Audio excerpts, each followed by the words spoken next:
John Johnson was just about to go to bed when the doorbell rang.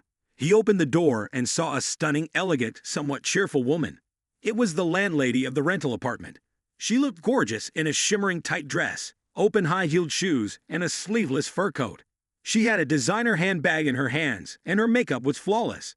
Without greetings or unnecessary words, the blonde woman staggered slightly and walked past the surprised pensioner, filling the air with the scent of perfume and cosmetics.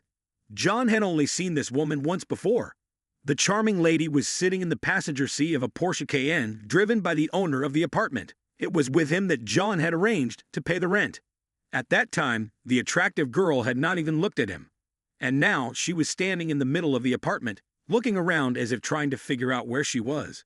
John closed the door when he heard a noise behind him. The blonde turned around, looked at him in surprise, and asked, "Who are you, John Johnson? And where's Mark?" "Mark who? I'm sorry. I'm the one renting this apartment from you," John replied. The sultry beauty seemed surprised and stared at the older man with undisguised disappointment. Apparently, she had expected to see someone else. Mark, perhaps. But instead, she found an unfamiliar pensioner and a housecoat. "Oh my God, how could I have forgotten? He's gone," she muttered. The glamorous woman froze in place, looking confused, as if she didn't know what to do next. She continued to look at John, but her thoughts seemed to be far away. Then, with a firm gait, she walked over to a chair and said, "I'll sit down." She sank heavily into the chair, looking tired. "I'm so tired today," she said almost to herself. She absent-mindedly looked around the room.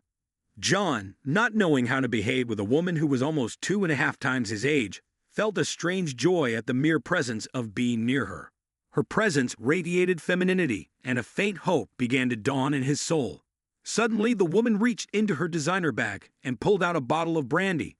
"Mark, bring the glasses," she said. When John brought them, she looked at him in surprise. "You're not Mark." Mark left without even saying goodbye. "What's your name?" "John Johnson. But you could call me Mark," he joked. "And my name is Angela," she replied. They had a drink together. "Like Mark, I've been here a long time," she said, looking at him with a laugh. "Oh, I forgot again. You're not him. I have a terrible memory." She waved him away. "There's nothing to worry about. I'll sit here for a while and then I'll go home. By the way, do you have anything to eat? Sausages? Fruit?"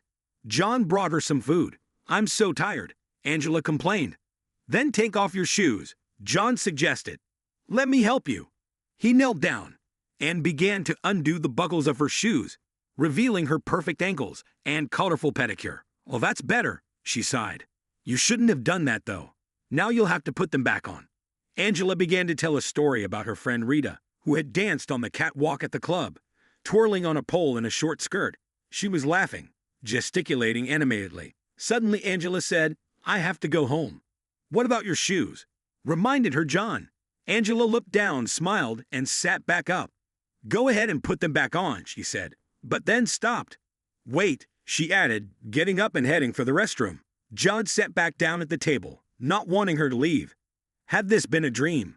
Was this really happening? There was the sound of water pouring from the bathroom, then silence. Angela returned and sat on John's lap, and he instinctively put his arm around her waist. She reached across the table, picked up an orange slice, and began to eat it. "I love oranges," she said. Then she got up and lay down on the bed. She lay on her stomach, turning slightly on her side. John's heart was pounding, his body shaking. He sat down on the bed next to her. Angela opened her eyes and said, "Come to me." John couldn't refuse her. When it was over, an exhausted John fell asleep next to Angela. In the morning, he woke up to her screaming. "What is this? How did I get here? Who are you?" she demanded. "You don't remember anything. I'm John Johnson. I rent this apartment from you. You came here last night tired and fell asleep," he explained. "I can't sleep on the floor." "You could sleep in the bathroom," she replied. "No thanks. You molested me yesterday," she added. "Nothing happened between us." "You went to bed and fell asleep," John replied. Angela got up quickly, put on her shoes and fur sleeveless coat, and grabbed her bag. At the door she stopped, looked at him incredulously, and said, "Nothing happened between us." Then she left, closing the door behind her. Happy, John stretched blissfully on the bed, going over the details of the night before. Meanwhile, Angela sat in the cab and smiled as she recalled the night before. She'd had a good time, although she didn't have the courage to admit it. What's stopping me from visiting John again? She thought.